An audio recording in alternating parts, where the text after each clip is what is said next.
Hey, I'm Isaac Schanno Johnson. If you don't know me, I'm a musician, composer, producer, and I make videos about all the fun stuff. Music composition, music production. So make sure you hit the subscribe button to see videos like this in the future. So we got a reason rundown today because I got a song that just came out. It's called Powerless. It's on Spotify, iTunes, Apple Music, Bandcamp, Deezer. It's on TikTok. It's on Instagram Music. It's on like everywhere. So go check it out. I'll put a link in the description. Go listen to it. I recommend listening to it before going through this because this video is going to be a reason rundown. We got another in this series where I take you through all the different things I went through in this song.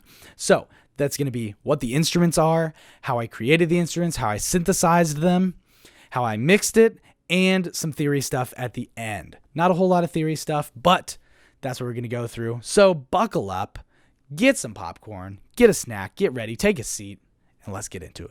All right, this is the reason session for Powerless. I'll play a little bit of it, not the whole thing, because, this is just going through the track. But if you want to listen to it, it's on Spotify and iTunes and Tidal and Apple Music and, Bandcamp and all the fun places. I'll put a link in the description if you want to go listen to it first before getting into this. But let's play a sample so we can get a general idea of what this thing sounds like.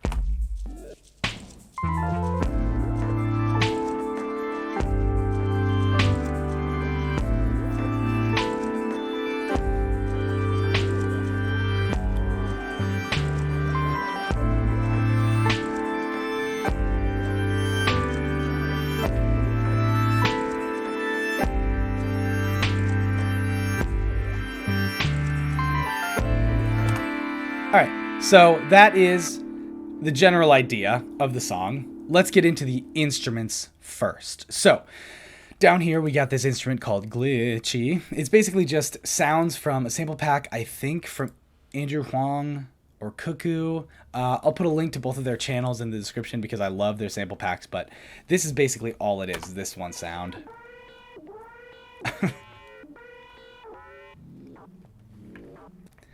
It's basically just that one sound in this.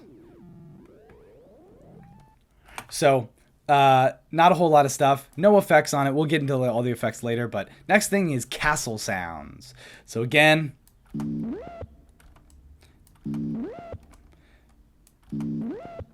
just some other samples that I put in, and they were just that one, so I wanted to keep them in the same place. Next, we got the beat. So this is, I like to do my drums with two different tracks. So I have the glitch sounds, the glitches, and then the beat. So the beat is kind of just more of a generic drum beat of like bass drum, snare drum, hi-hat, shaker, or something like that. Sounds that are closer to a more standard traditional drum kit. So let's take a listen from the middle here so we can get an idea of all of this stuff.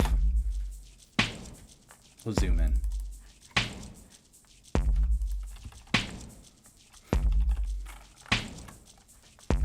All right, so that's the general idea. This right here, this lane is bass drum and snare drum. We'll get into all the specific stuff I did in the synths first, but this is just introducing the instruments, right? Snare, bass and snare, and then this right here is kind of a shaker. We'll get into what this rhythm is. Hint, it's septuplets. Kind of like a shaker. Yeah. That's the general idea. Next thing is we got all the glitch sounds. So I like to separate them into different instruments so that I can keep them separate in my head, but also separate in the mix because I often mix them differently, which we'll talk about later when we're talking about mixing. But let's just take a listen.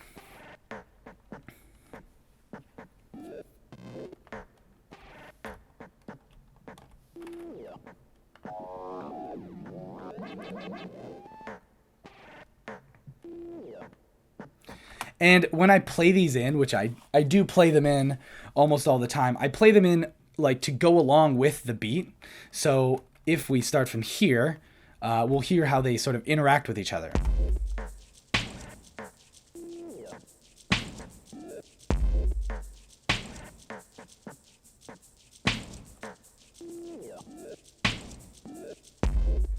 So they're kind of acting as hi-hats and shakers in a way where they're on the upbeats, right? They add these other extra sounds that we have. Okay, next let's look at the bass instrument up here. Just get a general idea of what's going on.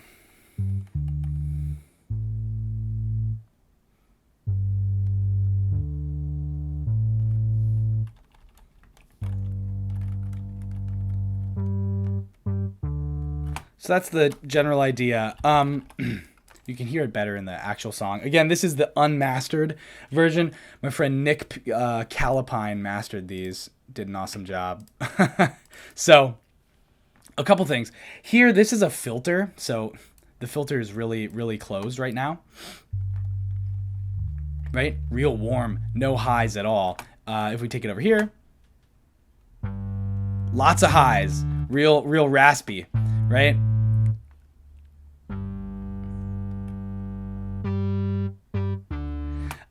And then we have some other stuff being opened up. I think there's the extra layer and some other controls for filters, but that's the general idea of what the bass is. Next, we got this pad here, which is like this. It's the main sound you hear at the beginning.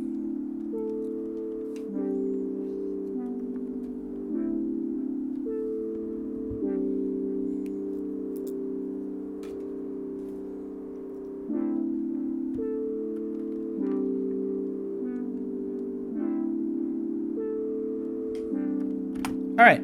Yeah, pretty simple. Just this little pad. It basically plays this 5-bar phrase throughout the whole thing. Again, all this stuff right here is automation. This is the only MIDI data. So these are the only notes that are being played. This right here is just automation.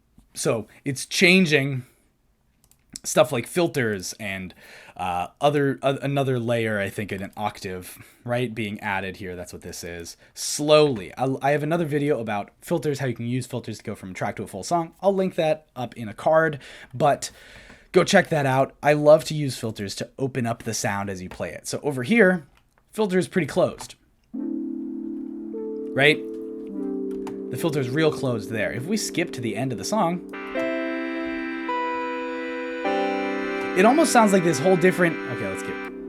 almost sounds like this whole different song, almost, by playing it over here. And that's kind of what I want. I want my sounds to evolve and change as the song plays. I also think for a genre like this that's a little more ambient and a little more slow to progress, it kind of helps keep it a little more interesting so that by the end, you're actually hearing something new, and it sort of like grows into it, slowly changes into it gradually, so you don't really notice that it's there. So I think all of these instruments that have all this automation data underneath have a filter that's being opened up. Okay, next we got bells. Let's take a listen.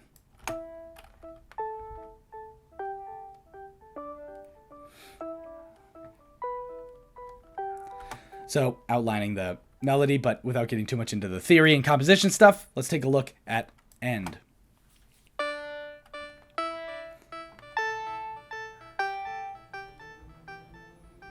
Okay, so yeah, same thing, different sound at the end. It's also adding, we have 2 layers here. So we have this that's in octaves, that's the melody kind of, and then these little flourishes.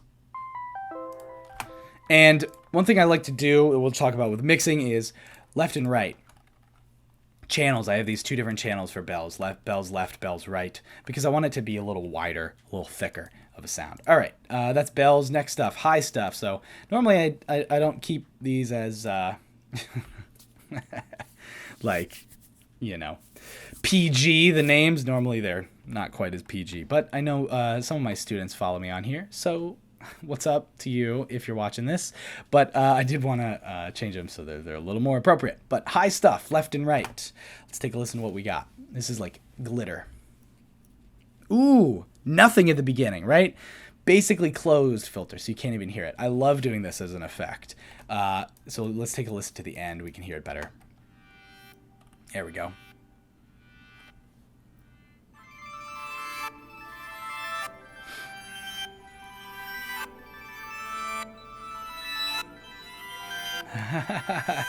Okay, so what this is I think of this as like musical glitter, like musical sparkle, basically. It's really high, it's arpeggiated like none other, and it's just outlining the chords. So if I double click on this and open this up in the editing window, you can see it's basically just chords. I'm pretty sure I copied and pasted it from this, right? Copy and paste, and then you click and drag it, and it'll extend those notes.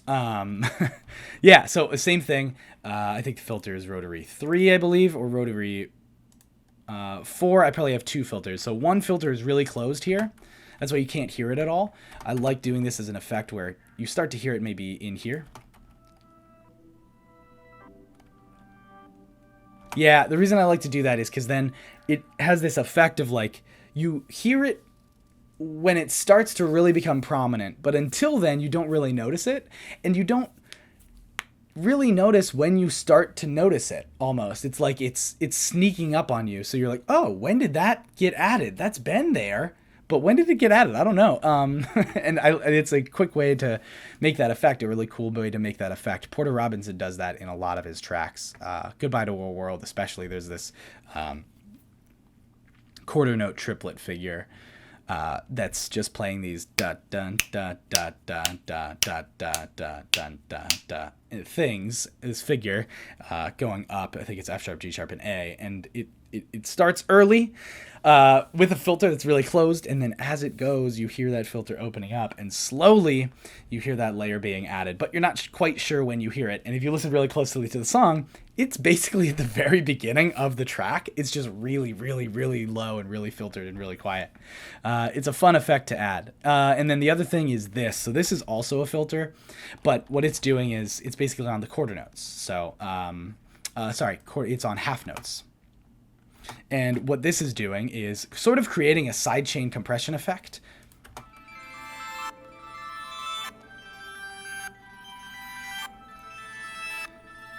So it's opening up with this. Hopefully you can hear that. It's opening up as these spike. So it starts really low down here, and then it goes to really high, really open, and then immediately back down. So it kind of sounds like sidechain compression. And if you don't know what sidechain compression is, we're going to talk about that with mixing, but it's basically using one sound to control another. So the most common version of sidechain compression is using the kick drum to sidechain compress the rest of the mix, basically. So you have this kick that hits really hard.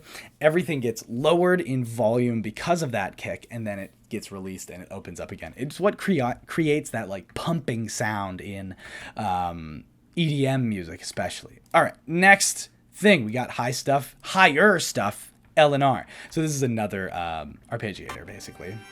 Yeah.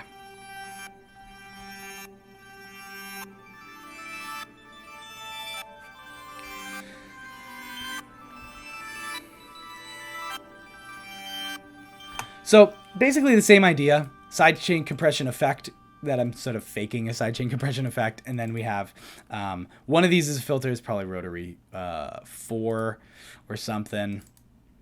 One of these is a filter, another is probably something like delay or distortion or something. So again, starts at the beginning. I imagine if you turn up your volume when you hear that, you'll be able to hear it. So let's see.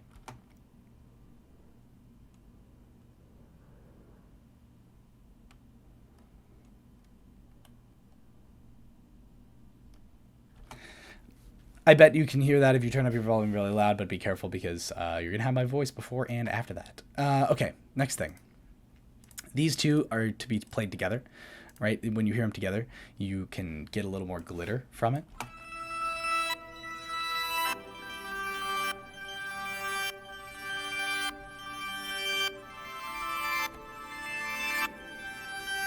I just want that real sparkly, glittery sound, you know, where it sounds like, you know, all sparkly and everything, right? All being routed through this high stuff bus. Okay, that's the instruments. Next, we're going to get into some synthesis. So how I made all these sounds, how I put them all together, all that fun stuff. So let's rearrange these so that they're in the right order. All right, let's get into it. So we're going to start all the way down to the bottom again with glitchy. So these, no effects on them. These, both of them, Castle and Glitchy, very bare bones, just the samples that I brought in, basically. Just wanted to add some extra sounds. So, beat, let's get into that. So, if I play it, and we hear just this beat, right? What I'm doing to switch between these is F6. We'll open up that window from this sort of rack window, and then I can hit solo. We can hear it, and make sure it's playing from a place where we can actually hear it.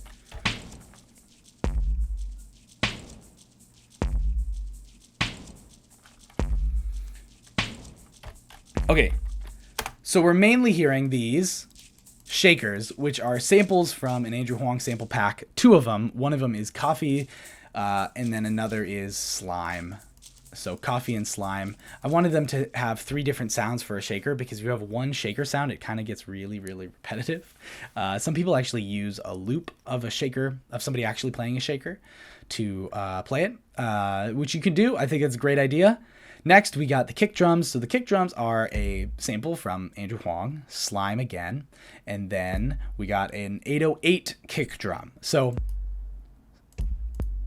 those 2 played together give you some beefiness to it. Okay, and next we got the snare drum.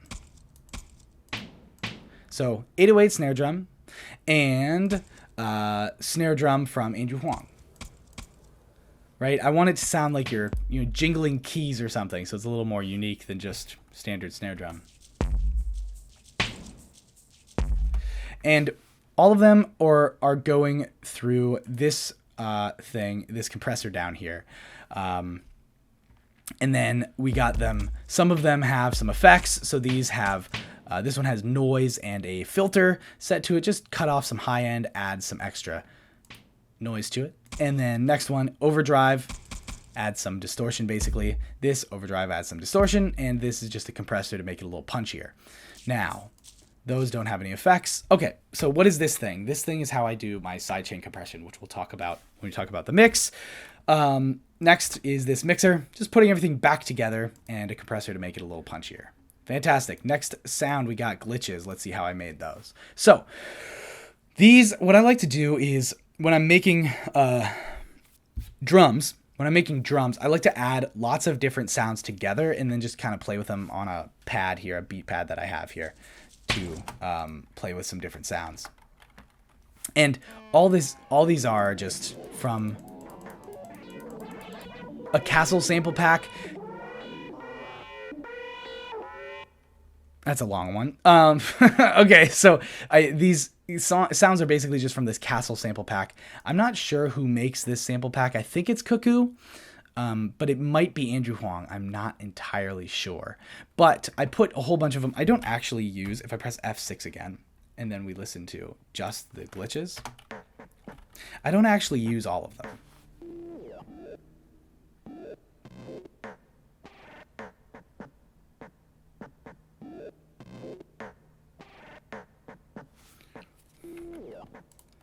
Yeah, I don't use all of them. I don't use all of them all the time, just a few of them. And what I do is I like to pan them different ways. Right, so these 2, if you're listening on headphones, you can hear they're coming out from right and left speakers in your headphones. And then some of them are panned a little less aggressively. But that's the main thing, adding a compressor to just, pull them together. A lot of these I do play in though, so I'll add in one at a time, which is a very long process, but it gets a good end product. So that's how I like to do it. Panning them. I like to just find random sounds to put in, sort of replacing your traditional sounds in a drum kit with stuff like this, because I think it makes it a little more interesting to listen to. I also personally just find it a lot of fun to mess with the sounds. To mess with all the sound design stuff. It's like a whole new world from that's opening up of music that you could do. All right, bass. Let's see what we got for the bass. So F6 and solo, unsolo. Let's listen.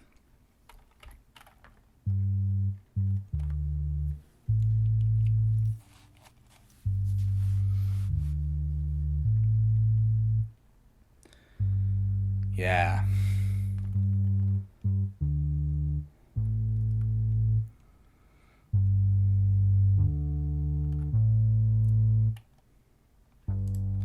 Pretty simple bass line in terms of notes and theory, but main idea is we have these 2 subtractors here. One is, if you notice this, octave 1, octave 1, octave 2, octave 2. They're both basically the same. Haha, pun intended. Basically.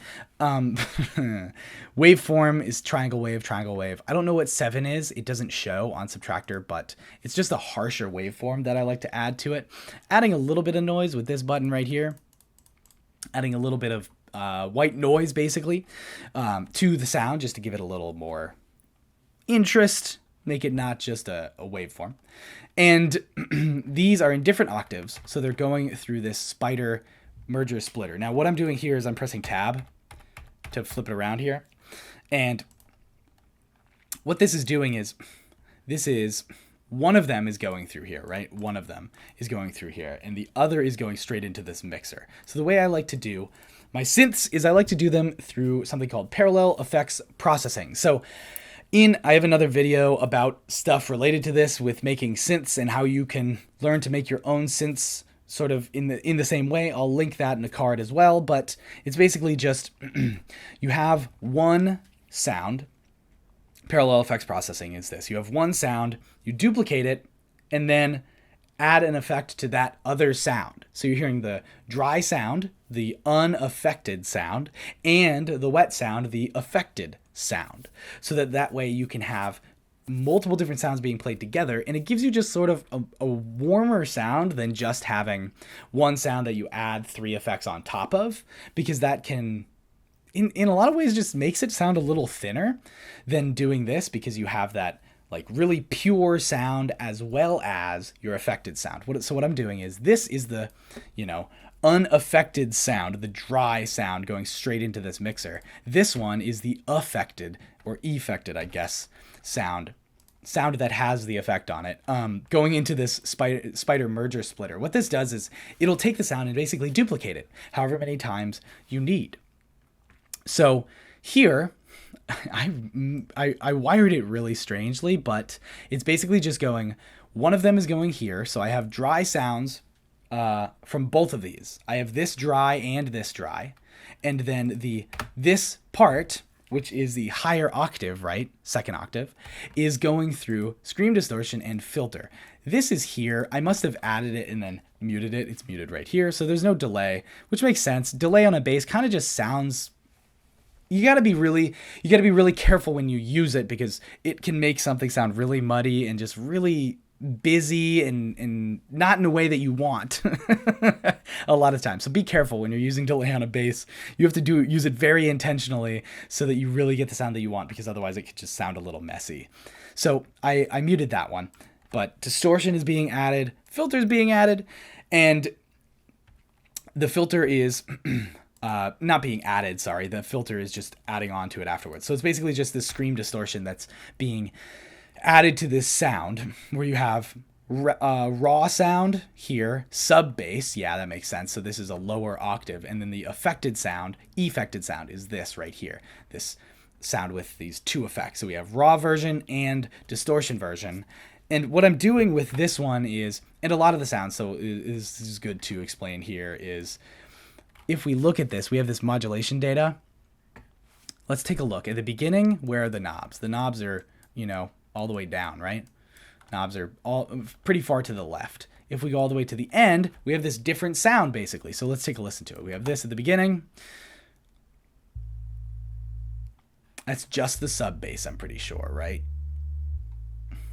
Mostly the sub bass, right? The upper octave is lower. It's also just one, like literally F7 will get you here. 1 octave, yeah. So that's the bass at the beginning of the song. That sounds one way, right? If I skip to the end of the song here and play the bass, it'll sound a little different.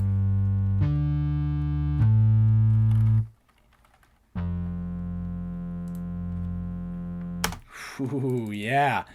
What note is that? It sounds like a maybe, yeah, F. Yeah, so we go down to the flat 6 chord or something, right? Cool.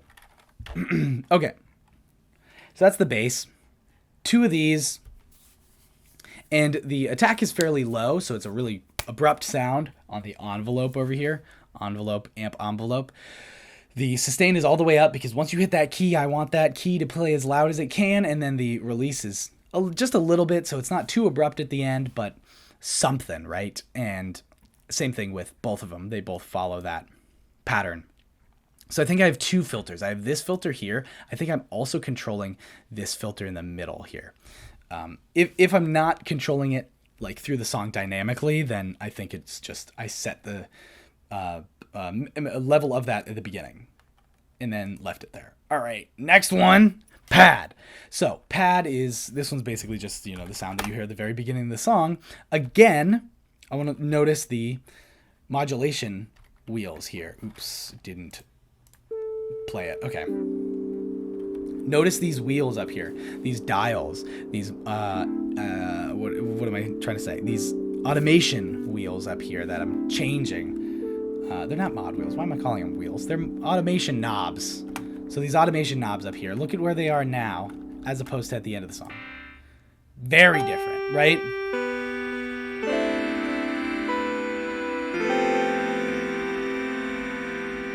Very different sound. Almost a completely different sound. And that's kind of, in a way, what I want is, so this is filter, an upper octave of the music, and then filter decay. So I think that's,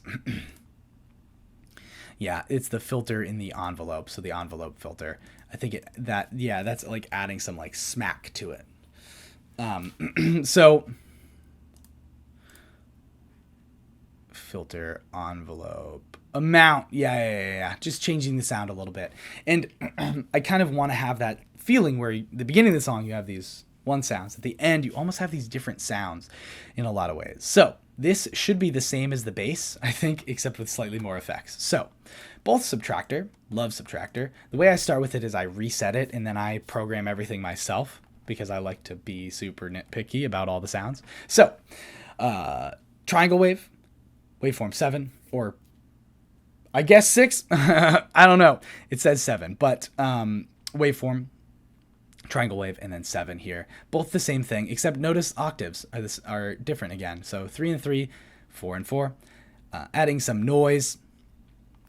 And again, kind of the same thing, except that here, this one as the bass, kind of the same thing in the amp, but this one has more release. So I wanted to have more release, basically the tail after the end of the song. If you don't know what all this stuff means, again, I'll link up a video about how to learn about this stuff, how to make your own synths, how to design your own synths, and understand what all this means. Amp envelope is basically how quickly the sound comes on in attack, how long it takes for the sound to get to the sustain level, and then how long it takes for the sound to go away once you lift up the key. So decay is the only one that's time-based. All of these are basically, sustain is the only one that's volume-based. The others are time. So attack is how long it takes for you to hear the sound. Decay is how long it takes for it to go to this level. And then release is how long it takes to go away. There's a picture of this that is in one of my other videos about this in more detail. Go watch that if you want to get into all of that. Right now, let's just get into the song. So, these, same thing, parallel effects processing. Both going into the spider. And then this output going into here, into the mixer straight away. So I want that parallel effects processing sound where you have the dry sound and the wet sound. Now I'm hitting tab to switch between these, and if you hit K on the other side, it'll clean up the wires a little bit. So let's see, what effects do we have? I think this one has 2 effects total: scream, distortion, and this delay here. Yeah, this one actually has the delay. So what it looks like is I copied this, pasted it, and used it as the bass sound, and then added the notes afterwards. Okay.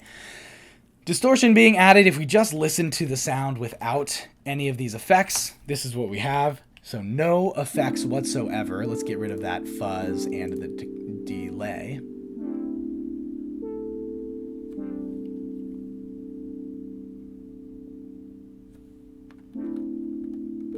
So that's just with the sounds from subtractor. And if I add in distortion,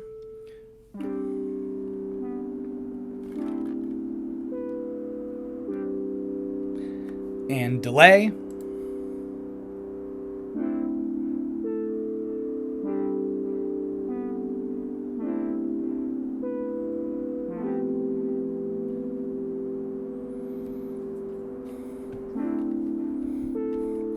we'll be able to hear this more if we listen at the end.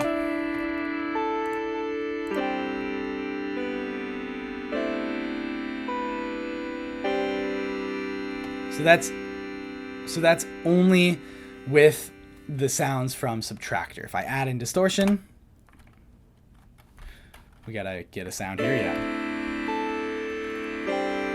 And with delay.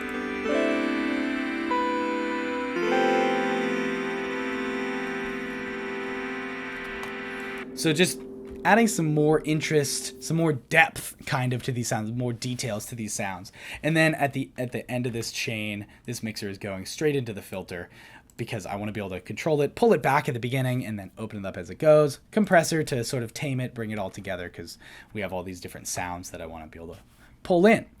Next thing we got is bells. So I have this bells bus here, so that's how I'm mixing bells left and right. So let's solo those and see if we can listen to them.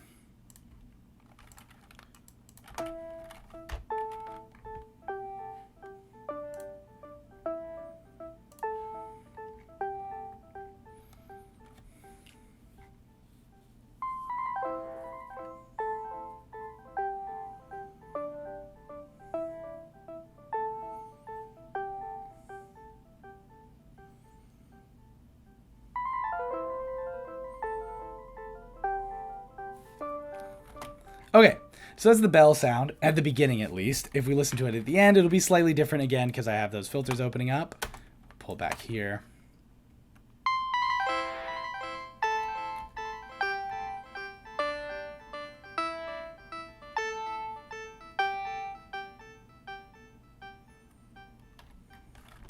There we go. So, again, looks like I did similar thing where I copied and pasted the stuff from this pad and used it in this other area of the music because I want it to all seem related. Hopefully these two sounds sound somewhat related and the same. I think they do. And so I pulled the attack all the way down, sustain all the way up, and then pulled the release down a little bit from this pad. So it has this punchier sound that sort of hits you right away. So same thing, triangle wave, 7, filters up a little bit for this one. Let's pull it back and see what it is. Yeah, so this one, the upper octave doesn't change how much there is, because I think that is one thing that makes a bell sound like a bell is these upper harmonics. So if you have a sound you want it to sound more like a bell, add an octave above it, turn it down a little bit, but add up an octave above it. Yeah, look. So this is the first one. This is the main octave. Second octave, look at this level. This level's at 39, this level's at 100. So it's way pulled back. So same stuff. Attack really quick because I want it to sound like a bell. When you hit a bell, it attacks right away rather than a violin. A violin sort of has a slower attack. Then sustain all the way up, right? You hit it, hear it right away, and it decays a little bit, but this one I didn't want to have a super long decay because that can kind of make it sound more like a piano than a bell.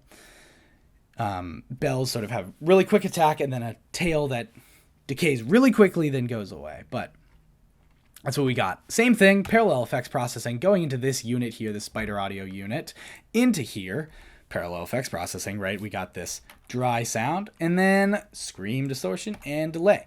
Now this delay is slightly different if we compare it to the pad. The delay here is 4 steps of 16th notes, so it should play back after 1 quarter note. I believe that's what that is, if I'm understanding that correctly. And this one is 5 steps in 1/16th note. So this is a quarter note and a 16th note. So it would be on the E of the next beat, right? So it would be 1, E, 3, E, 1, E, 3, E. That's how it should sound if we listen to it with something like a metronome.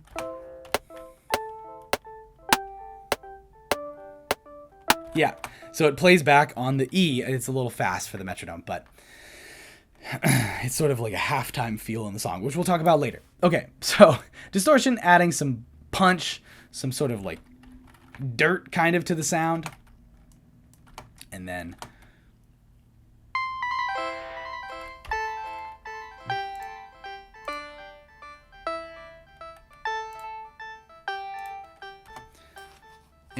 compressor again to pull everything together, make it sound like one sound. All right, next sound, we got the high stuff. High stuff.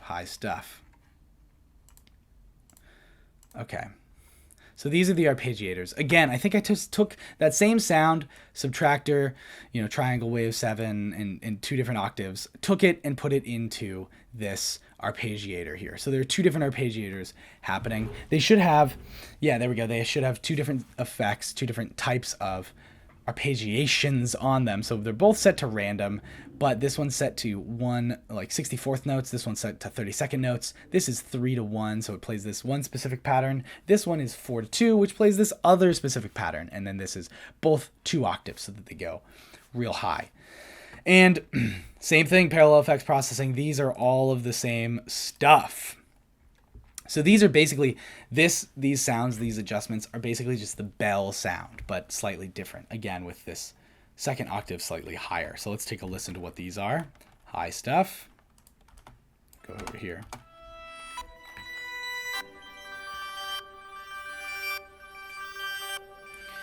Yeah. Now, if we notice as we're watching this, we can see these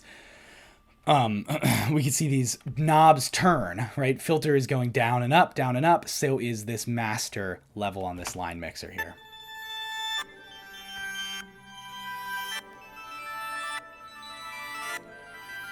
That's how I'm getting this sort of faked version of a sidechain compression with it. All right.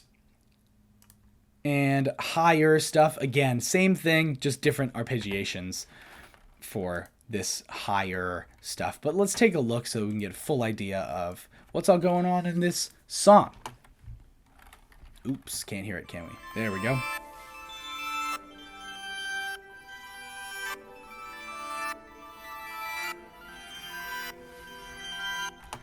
Okay, so again, basically the same thing as the high stuff, but it's just in slightly higher up, and this one is 3 octaves for the arpeggiator, and similar thing, this is one pattern, this one is a different pattern, and both set to random, 64th notes and 32nd notes, just lots of glitter kind of. Now, what I think is interesting to point out is I should have some of these slightly different for the other channel. Yeah, so this is left here.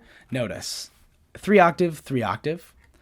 And this is right channel, 2 octave, 2 octave. Okay, now if we look at high stuff, I believe this is the reversed. So left channel, 2 octave, 2 octave. Right channel, 3 octave, 3 octave. So right channel for high stuff and higher stuff for right channel are both 2 octave, right?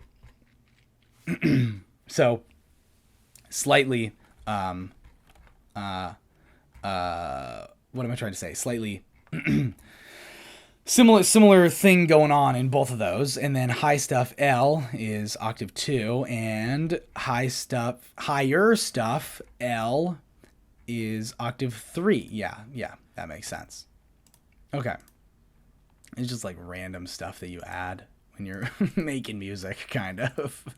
I just want it to be real detailed when everything comes back together. Yeah, so same idea as high stuff, just, different. One thing that you do want to do when you're creating these sounds is make them different. So this gets sort of into mixing, which we're about to get into, but these things, when you have 2 sounds that you pan hard right, hard left, or hard left, hard right, or whatever, you want them to be different. So if you just duplicate it and pan it hard left, hard right, that's not going to do much because you're hearing the exact same thing. You don't want to hear the exact same thing. You want to hear things that are almost the same thing. So you need to change them slightly. For example, these 2 are panned hard left, hard right, and they're in different octaves here, right? They have different patterns. And my guess, this is going to be harder to compare right now, is, the delays are slightly different. I'm going to guess the amount of distortion is slightly different. Yeah, the amount of distortion is slightly different. And the reason I do that is you want it to truly sound stereo. If you have them exactly the same, it'll make it sound a little fuller, but it won't really sound like a stereo image because you're hearing literally the exact same thing just from 2 different speakers. And it's just how you make something sound like it's stereo. It's like what people do with guitar. They'll record guitar 3 different times. One will be panned center, one will be hard left, one will be hard right. And if you literally play it 3 different times, it's going to necessarily be different. All right, let's get into mixing. So, mixing. So first thing is sidechain compression. I have this sidechain bus. Everything goes through this sidechain bus. High stuff. All of these go filter into this. They go into here. All of these right here go into here. So if you hit F5, that'll bring you to this window in Reason. Sidechain compression. The glitches in the beat don't, because this is what causes sidechain compression. This I want to be separate anyways. So how do I do these sidechain compression things? So the way I'm doing it is if we go down to the beat here, I have, flip it over, hit tab. This output 3/4 is where one of these bass drums is going towards. So this bass drum, the 808, output 3/4 down here. That is routed through this Spider Audio mixer or merger splitter. Then it goes here. So I have the original sound in my song. One of these gets routed up to the sidechain bus into this dynamics key input, this sidechain input here. That's how I do sidechain compression. And I don't have it set to be, so it's on. The ratio is 9, basically 10-1. Not super aggressive. And then release is somewhere around. Sometimes I do math to make the release really timed, so it's literally like a quarter note or an eighth note or, half note or something. But that's how I do the sidechain compression now. Some of the other songs that I'm going to go through in this sort of series Reason Rundowns is going to be a little different, but for now, that's what we got. Okay, mixing stuff. These are all turned down a ton. Look at this. They all go through this one bus, but I'm mixing them all down. Now, higher stuff, left and right. High stuff, left and right. Not quite as hard though. And then pad is straight in the middle. Bells are also left and right, slightly less left than these. Bass is in the middle. I have a bells bus so that I can mix those sort of the same. Bells, castle sounds are left, glitch sounds are right, and then glitches and beat are in the middle. Now all these sounds, the glitch sounds, you don't need to be very loud in your mix for them to come through. You can kind of turn them down a lot. Same thing with the glitter. The glitter can be quieter than some other stuff. And if you pull it back, it'll still sort of bite through and come through the mix, even if it's quieter. The bass I turned down just because it was real loud. I also add in EQs for almost everything. These are all EQ'd the same, so I'm cutting out all the low end. Pad, cut out all the low end, some of the high end. So it's mostly in the mids. Bells, cut out almost all the low end. And bell bus, do the same thing, cut out some of the high end. Bass, I'm cutting out here so that it doesn't interfere with the bass drum, and then boosting this a little bit so that we can get some chunk basically, and then cutting out some boominess and rolling off the high end. Castle sounds, just cleaning it up.